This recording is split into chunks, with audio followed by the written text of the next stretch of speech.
Ауыл адамзаттың кең дүниенің есігін ашқан, өмірге келген жерің. Туған жер адам өмірінде киелі орын алады. Нақты осы жер оны елмен және болашақпен байланыстырады. Міне сондықтан да тіпті балалық шақтан бастап-ақ адамда отанға деген махаббат сезімі оянады. Әрбіріміз үшін отан ошақ басынан басталады. Туған жер, туған көше, туған қала немесе сіз бен мен үшін туған өлке.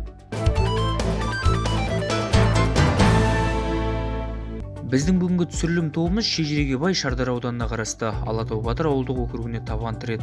Мұнда келуіміздің басты мақсаты сіздерді ауылдың тыныс-тіршілігімен таныстыру. Мұндағы ауыл үшін әкім мырзалардың атқарып жатқан жұмыстарын хабардар ету. Күннің аязды суығына қарамай, мұндағы азаматтар бізді жылы шырай танытып қарсы алды. Біз де өз жұмысымызға кірісіп, алғаш болып әкімшілік ғимаратынан бастадық. Себебі ауылдың тарихы осы жердегі мұрағатта сақталған.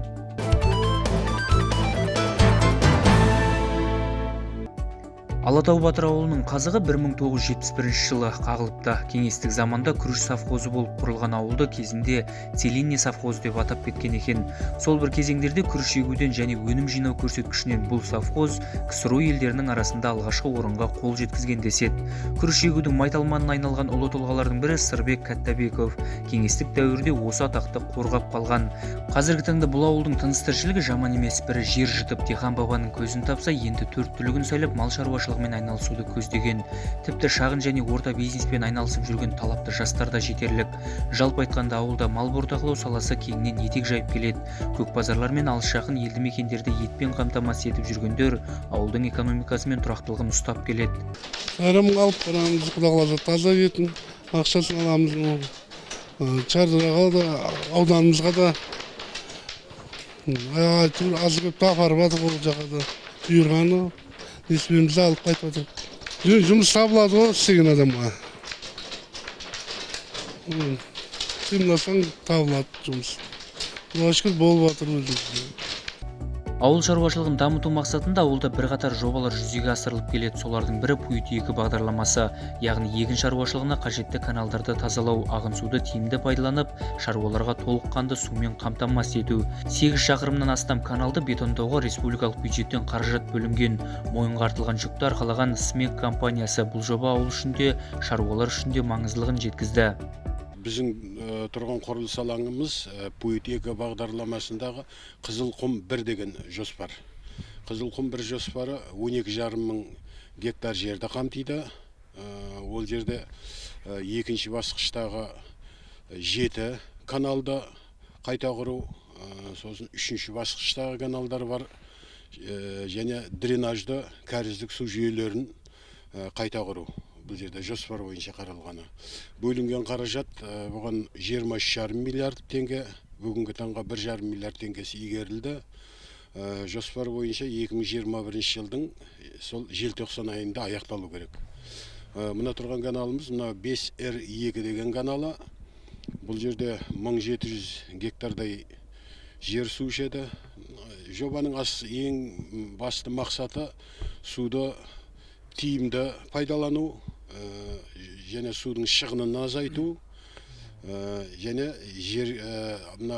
егіс алқаптарына суды дер уақытында жеткізу, үнемді жеткізу, және жердің мелиоративтік жағдайын жақсарту.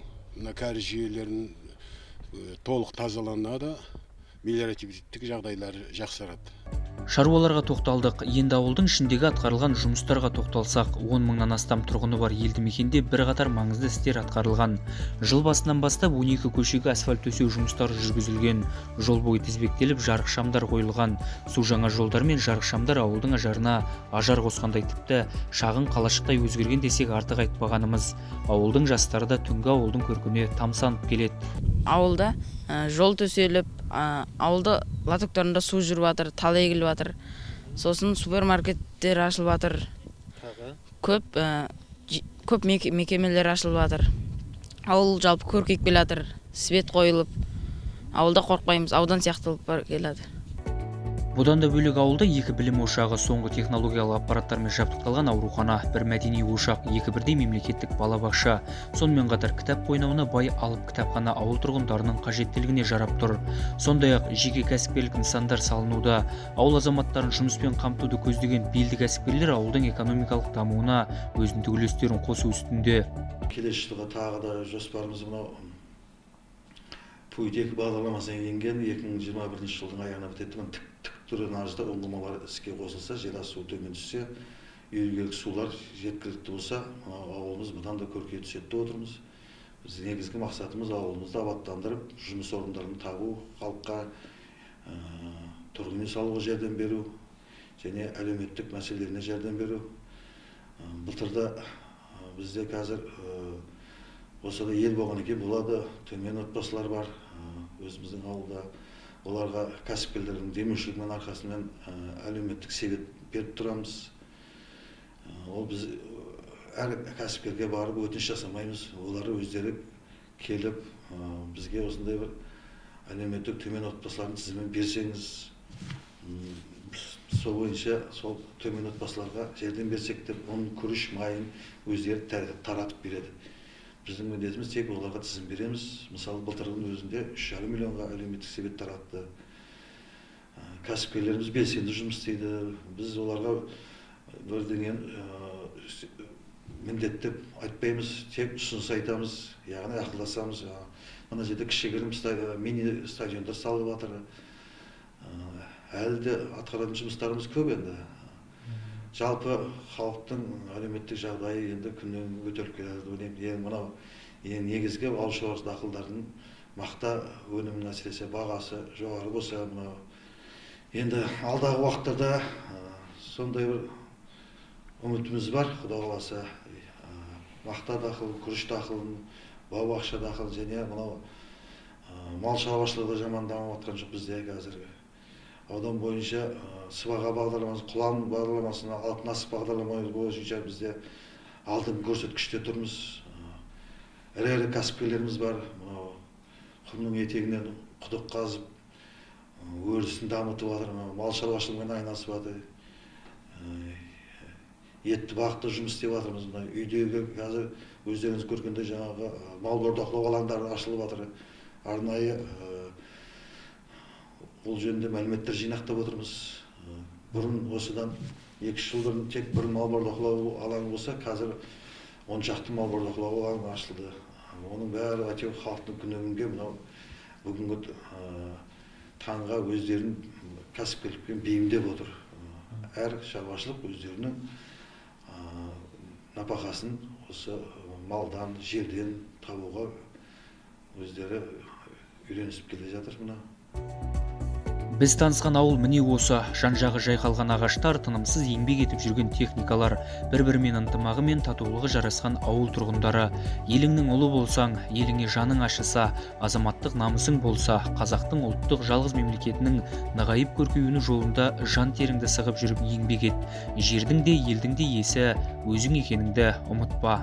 Біздің ауыл ең аудан ішінде ауызбіршілігі ынтымағы бір ауылдың біреуі мынау. Бұрынғы қарияларымыздан мына келе жатқан мысалы өзіміз егер мынандай бұзықтық бірдеңе жасалатын болса, бұлар бәрі өзімізден шешіледі. Керектесі мына ауданға сотқа барғанның өзінде соттың өзі бізге жолдап отырады. Осы жерде ауыл билері бар, ардагерлері бар. Осылар отырып өзіміз шешеміз мәселелерді. Басқа осы ауылдың мәселелері болса да мына ауыл әкімі келісіп, мына ауыл әкімі біздермен ақылдасып отырады. Спорттық ұйымдар бар ашылған, мәдени мынадай орталықтар бар ашылып, домбыра үйірмелері бар, мысалы домбыра үйірмелері сондай. Соларға қатысып балаларымыз жақсы қазір. Мынау өзіміздің жас мектеп бітіруші түлектердің арқасында спорт алаңдары салынған. Сонымен күнімен түнімен сол спорт алаңдарында ойнап жатады балалар қазір. Өзі қолдары да тимейді онда бұзушылық жасауға.